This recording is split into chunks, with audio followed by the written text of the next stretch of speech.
오늘 하나님이 우리에게 주시는 말씀은 구약 출애굽기 20장 12절에서 17절까지입니다. 한 절씩 교독하시겠습니다. 내 부모를 공경하라. 그리하면 내 하나님 여호와가 내게 준 땅에서 내 생명이 길리라. 살인하지 말라. 간음하지 말라. 내 이웃에 대하여 거짓 증거하지 말라. 내 이웃의 집을 탐내지 말라. 내 이웃의 아내나 그의 남종이나 그의 여종이나 그의 소나 그의 낙이나 무릇 내 이웃의 소유를 탐내지 말라. 아멘. 성필호 목사님께서 나오셔서 이 말씀을 가지고 십계명은 사랑입니다 라는 제목으로 말씀을 전해주시겠습니다. 제가 잠깐 기도하겠습니다. 하나님 아버지, 긴 연휴를 보내고 이 자리에 모였습니다.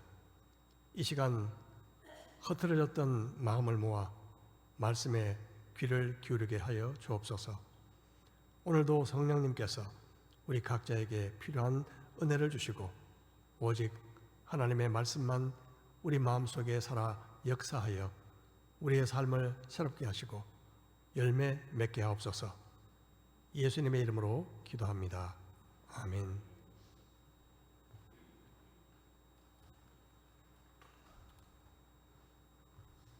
한 가지 광고 드리겠습니다. 10월 마지막 주 26일은 침례식이 있습니다.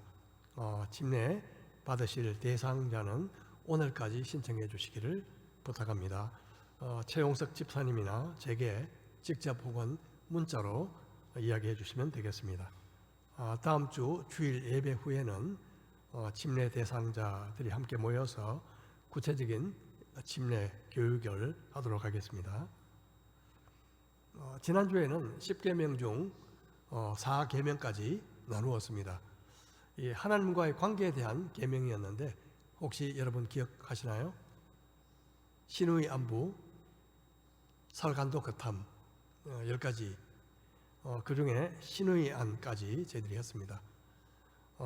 하나님 외에 다른 신을 두지 말라, 우상을 만들지 말라, 하나님의 이름을 망령되게 부르지 말라, 그리고 안식일을 지키라. 이 네 계명이었죠. 이 네 계명들은 하나님의 거룩하신 성품을 우리에게 계시해 줍니다. 그리고 얼마나 하나님이 우리를 사랑하시는지, 그리고 우리의 사랑을 얼마나 기대하시는지도 우리에게 보여줍니다. 10계명의 순서를 보면 우리의 삶의 우선순위를 알 수가 있습니다. 즉, 하나님께 드려야 할 사랑과 섬김과 순종이 모든 의무보다, 특히 인간에 대한 의무보다 앞선다는 것입니다. 이제 남은 6계명은 모두 인간 관계에 대한 계명입니다. 학자들은 이 계명들이 아마도 10계명 두 돌판 중에서 두 번째 돌판에 쓰여졌을 것이라고 추측합니다마는 돌판 어디에 쓰였는지가 중요한 것이 아니라 계명 속에 담긴 하나님의 뜻이 무엇인지를 아는 것이 중요하다고 생각합니다. 제일 먼저 우리 5번째 계명입니다. 20장 12절, 내 부모를 공경하라.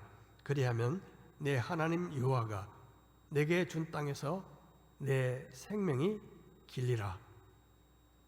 인간관계에 대한 계명 중에서 부모에 대한 공경이 제일 먼저 나옵니다. 아마도 이것은 부모와의 관계가 가장 기본적이고 우선적인 인간관계 때문일 것입니다.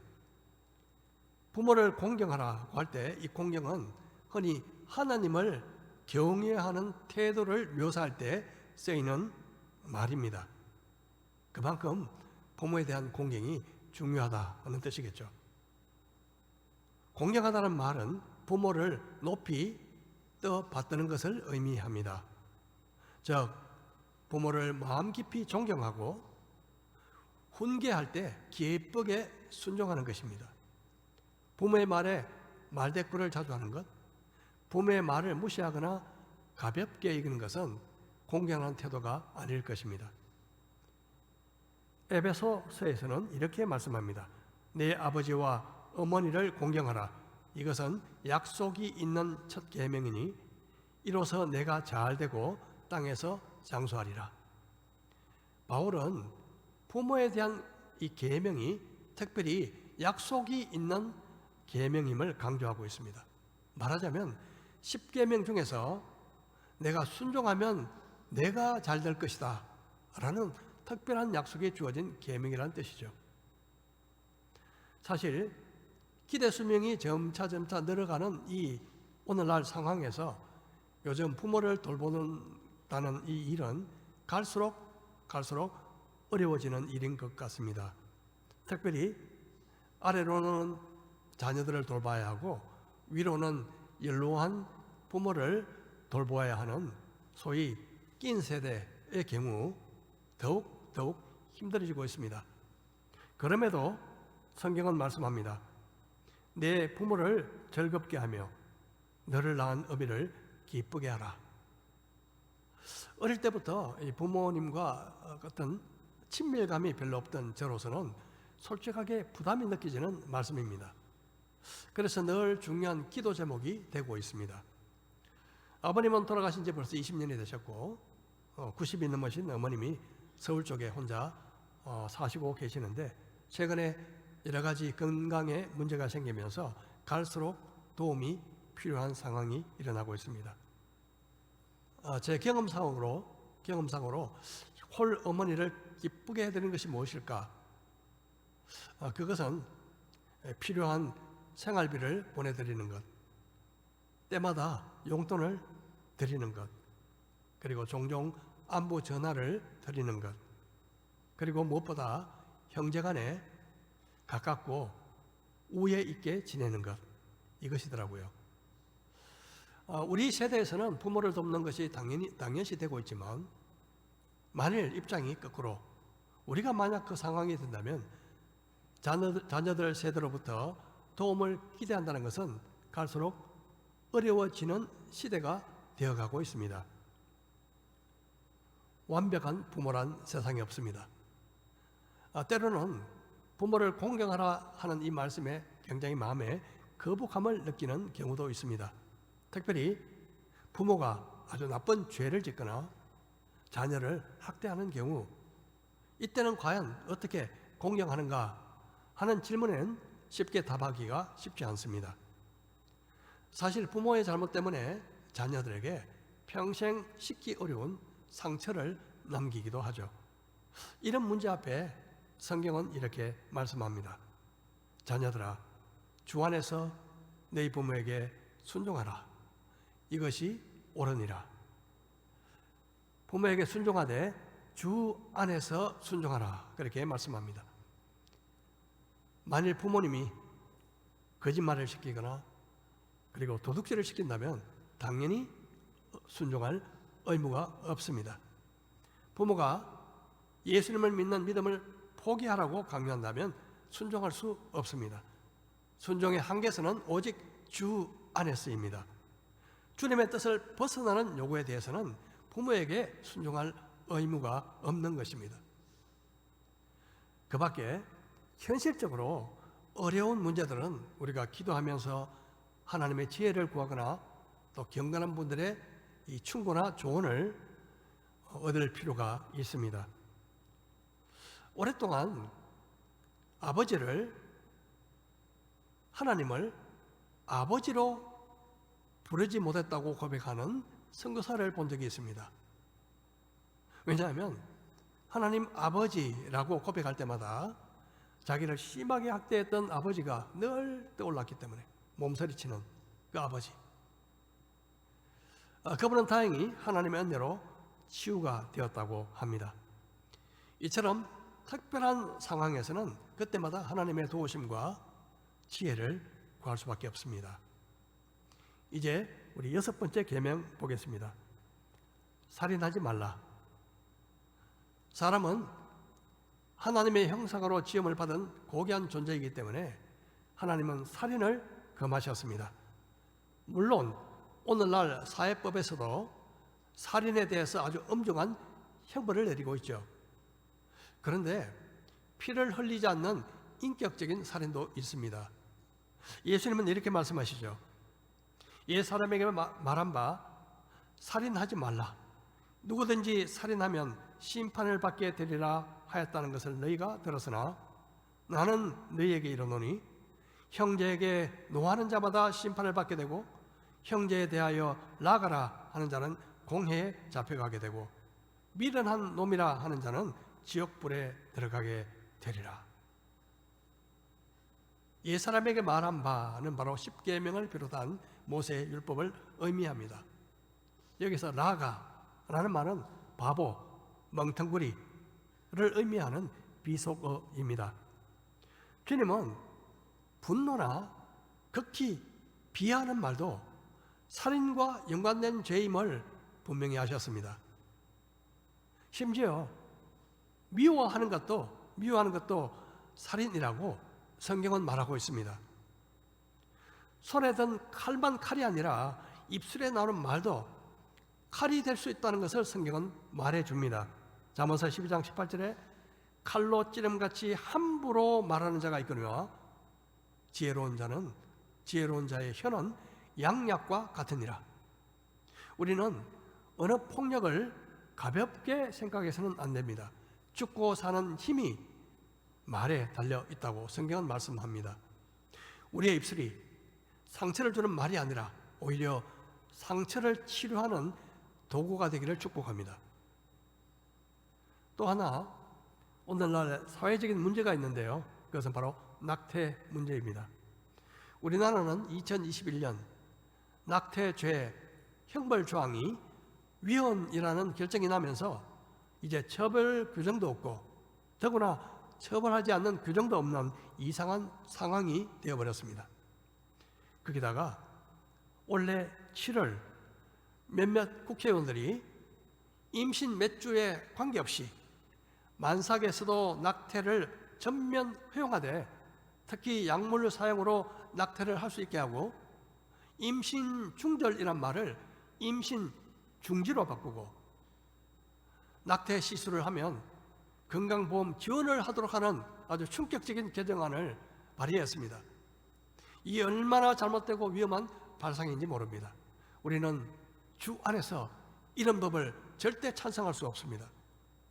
비록 완전한 인격체가 되지 않는 태아지만 여전히 하나님의 형상으로 지어져 가는 존귀한 생명체이기 때문에 그렇습니다.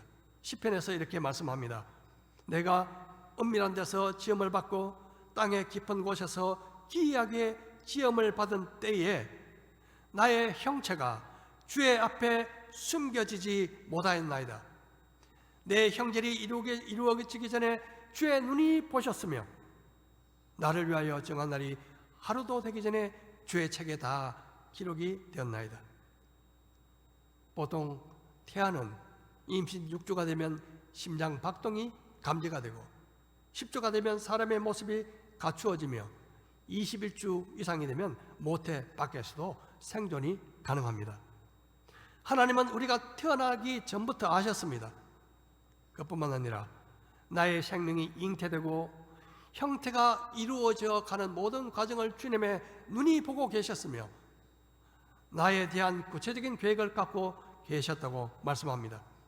그런 생명을 인위적으로 중단시키는 행위를 어찌 죄가 아니라고 말할 수 있겠습니까? 이에 개신교뿐만 아니라 많은 사회단체들이 나서서 반대 입장을 밝히고 있습니다. 앞으로 하나님이 주신 생명의 가치를 도외시하는 어떤 시도도 용납되어서는 안 될 것입니다. 이제 7번째 계명입니다. 간음하지 말라. 성은 하나님이 주신 아주 값지고 고귀한 선물입니다. 하지만 죄가 들어오면서 그것을 잘못된 욕망과 수치심으로 바꿔버렸습니다. 간음은 부부 이외의 성적 관계 그리고 혼전 관계도 다 포함합니다. 여러분 여기 총각들이 많고 우리 결혼하지 않는 분들이 많기 때문에 잘 들으시기 바랍니다. 결혼은 하나님이 만드신 제도로 거룩하게 여겨야 합니다.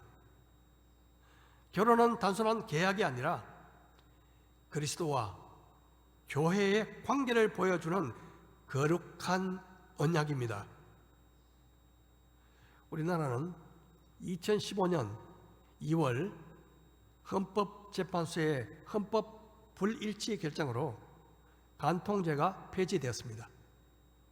성적 자기 결정권과 사생활의 자유를 침범한다는 그런 이유 때문이었습니다.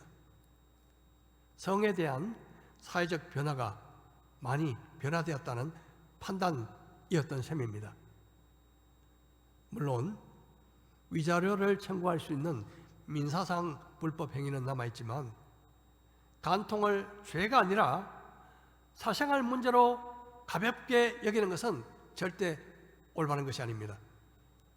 더구나 원래 모 국회의원이 발의한 생활동반자법이라는 그런 것도 있습니다. 생활동반자법. 이것은 결혼하지 않고도 함께 동거해 아이를 낳고 기르면 가족에 준하는 법과 제도로 보호하자. 결혼하지 않고 동거하면서 그렇게 생활해도 가족에 준하는 법으로 보호하자.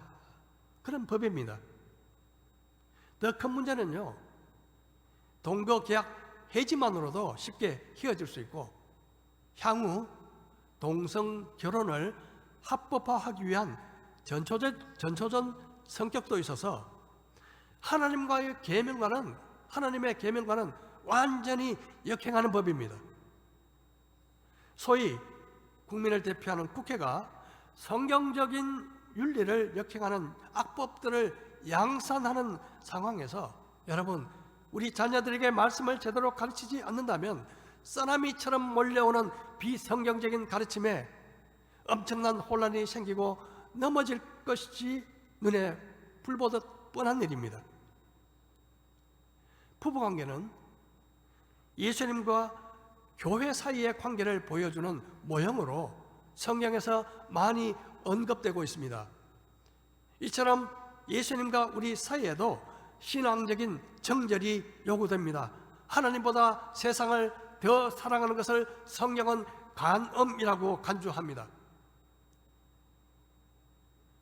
예수님과의 관계에도 마찬가지지만 부부간의 정절 그리고 진실함과 순결은 목숨을 걸고 지켜야 할 도리인 것입니다. 8번째 계명입니다. 도둑질하지 말라. 이 계명은 소유권과 경제권에 대한 계명입니다.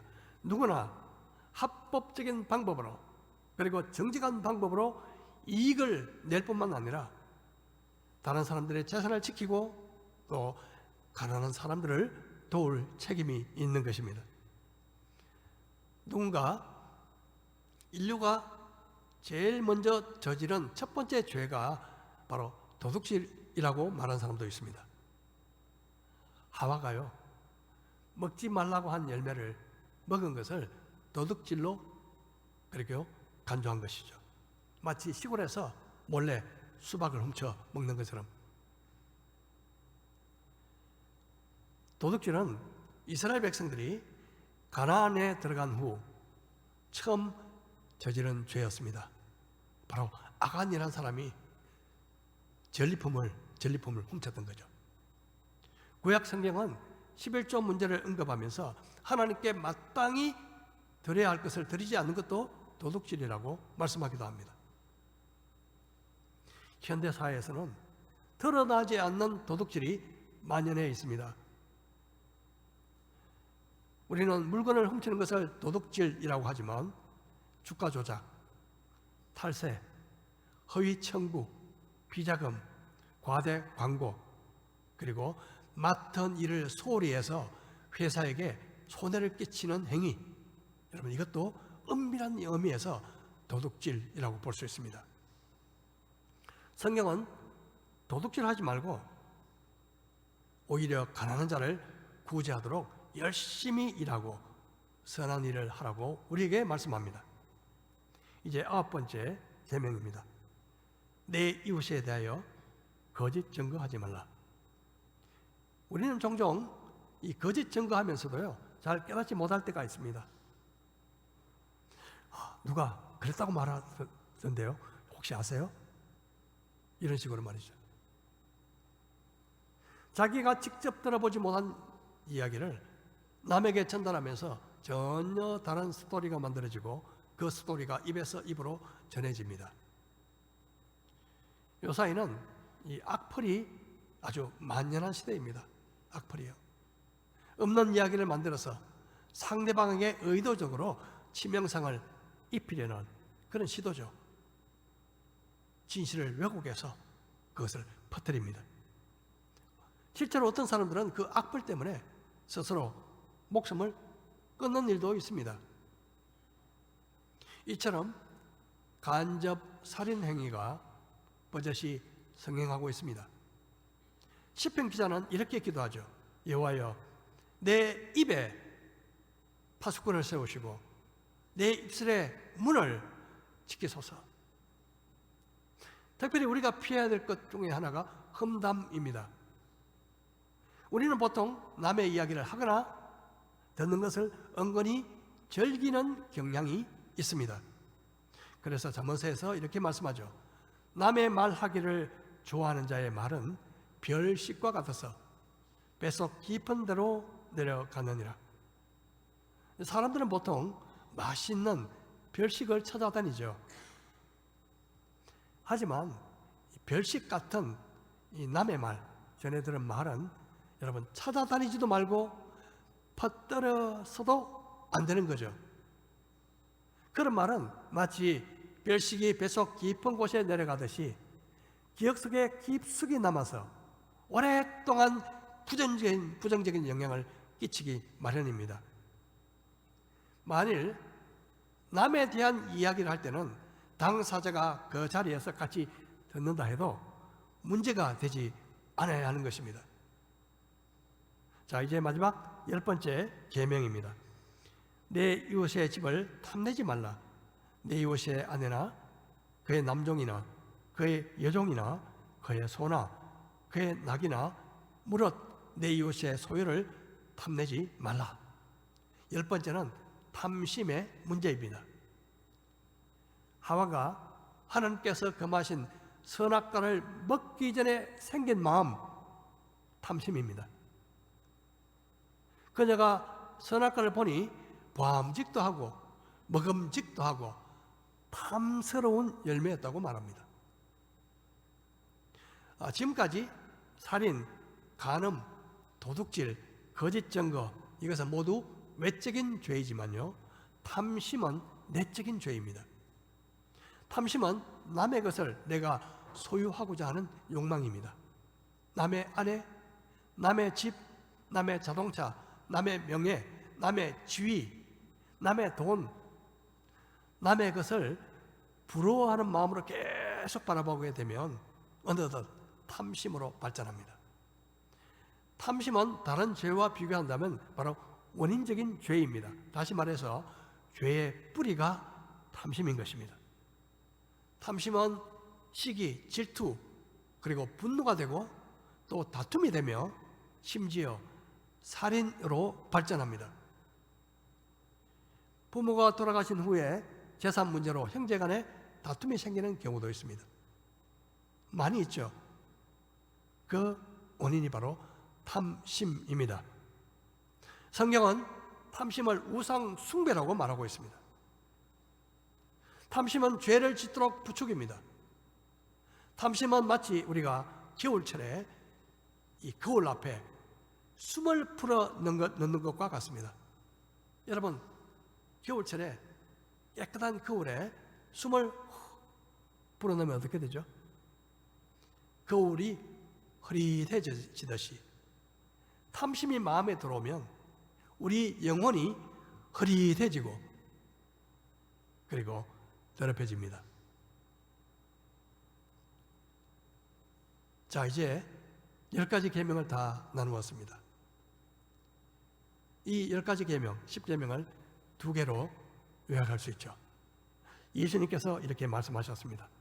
예수께서 이르시되 내 마음을 다하고 목숨을 다하고 뜻을 다하여 주 너희 하나님을 사랑하라 하셨으니 이것이 크고 첫째 되는 계명이요 둘째도 그와 같으니 내 이웃을 내 자신같이 사랑하라 하셨으니 이 두 계명이 온 율법과 선지자의 강령이니라. 율법을 둘로 요약한다면 하나님의 사랑, 하나님 사랑, 이웃 사랑이고 이것을 다시 하나로 요약한다면 바로 사랑입니다. 오늘 설교 제목처럼요. 사랑. 바울은 이렇게 말씀하죠. 사랑은 이웃에게 악을 행하지 아니하나니 그러므로 사랑은 율법의 완성이니라. 우리가 계명 하나하나를 지키려고 애쓰고 힘쓰면요 신경이 좀 예민해질 수 있습니다. 피곤하죠. 그냥 사랑해 보려고 하십시오. 하나님을 사랑하려고 하고 내 옆에 있는 이웃을 사랑하려고 해 보십시오. 자기도 모르게 계명을 순종하고 있음을 알게 될 것입니다. 의무감으로 하면 순종이 억지가 되고 무거운 짐이 되지만 사랑하려고 하면 순종이 기쁨이 되고 계명이 쉬워집니다. 물론 우리는 우리 힘으로 사랑할 능력이 없습니다. 우리는 믿음으로 사랑합니다. 어떻게 해요? 믿음으로.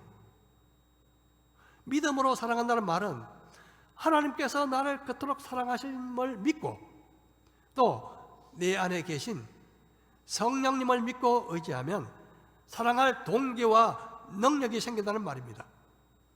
그래서 우리는 믿음으로 사랑합니다. 여러분 혹시 어떤 일을 할 때 이게 하나님의 뜻인지 아닌지 잘 분별이 되지 않는다면 이런 질문을 한번 던져보십시오. 내가 하려고 하는 이 일이 진정 하나님을 사랑하는 길인가? 그리고 이웃을 사랑하는 길인가? 만약 알쏭달쏭 확신이 생기지 않는다면 시작하기 전에 좀 더 기도할 필요가 있습니다. 하나님은 사랑이십니다. 우리에게 주신 십계명도 사랑의 계명입니다. 믿음도 소망도 언젠가 예수님이 이 땅에 오실 때 그날에 끝이 나게 될 것입니다. 주님이 오시면 모든 것이 이제 미래가 아니라 현실이 되기 때문에 그렇습니다. 하지만 사랑은 영원합니다. 사랑은 영원토록 지속될 것입니다.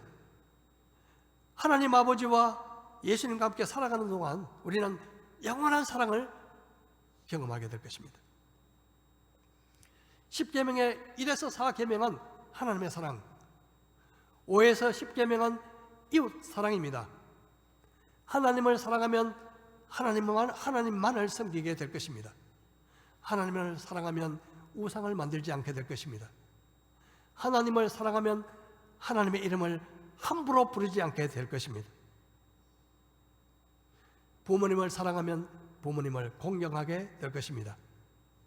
이웃을 사랑하면 살인하지 않게 될 것이고, 이웃을 사랑하면 가늠하지 않게 될 것이고, 이웃을 사랑하면 도둑질하지 않게 될 것이고, 이웃을 사랑하면 거짓 증거하지 않게 될 것이고, 이웃을 사랑하면 이웃의 소유를 탐내지 않게 될 것입니다. 율법은 내 이웃을 내 몸같이 사랑하라 하신 이 말씀 속에 다 들어 있습니다. 마지막으로 그럼 구체적으로 어떻게 사랑할까요? 로마서 말씀 우리 함께 읽어보겠습니다. 시작. 우리 각 사람이 이웃을 기쁘게 하되 선을 이루고 덕을 세우도록 할지니라. 여러분 사랑하기 원하십니까? 그럼 어떻게 하면 이웃을 기쁘게 할 수 있을까를 생각해 보십시오. 내일이 아니라 바로 오늘입니다. 나중이 아니라 바로 지금입니다. 어떻게 하면 내 아내, 내 형제 자매, 내 이웃을 기쁘게 할 수 있을까? 여러분 기쁘게 하는 것은 단지 기분을 좋게 하는 것이 아닙니다. 사랑은 선을 이루고 덕을 세우는 것이기 때문입니다. 선을 이루고 덕을 세운다는 것은 그들의 영적 유익, 영적 성장을 돕는 일이어야 한다는 뜻입니다. 여러분, 내 아내와 내 남편, 나의 부모와 나의 형제 자매, 내 이웃을 어떻게 하면 기쁘게 할까? 생각해 보십시오. 어떻게 하면 그들이 하나님과 더 가까이 동행하도록 도울 수 있을까? 하나님과 더 가까이 나아갈 수 있도록 도울 수 있을까? 구체적으로 생각해 보시고 여러분 오늘 하루가 가기 전에 실천해 보시기를 축복합니다.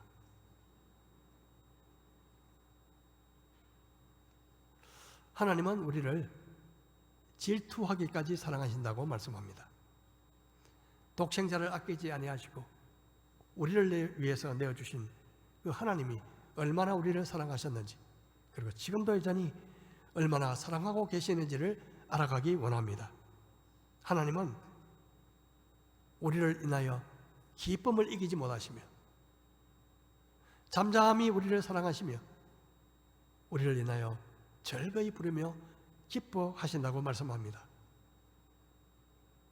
이처럼 내가 받은 사랑, 지금도 받고 있는 그 사랑을 우리 안에 살아 역사하시는 성령님의 도우심으로 내 이웃에 매일매일 실천함으로 10계명이 바로 사랑의 계명이라는 사실을 날마다 깨닫고 또 경험하시는 저와 여러분 모두가 되시기를 주님의 이름으로 축복합니다. 우리 말씀을 생각하며 우리 각자 잠시 기도하시도록 하겠습니다.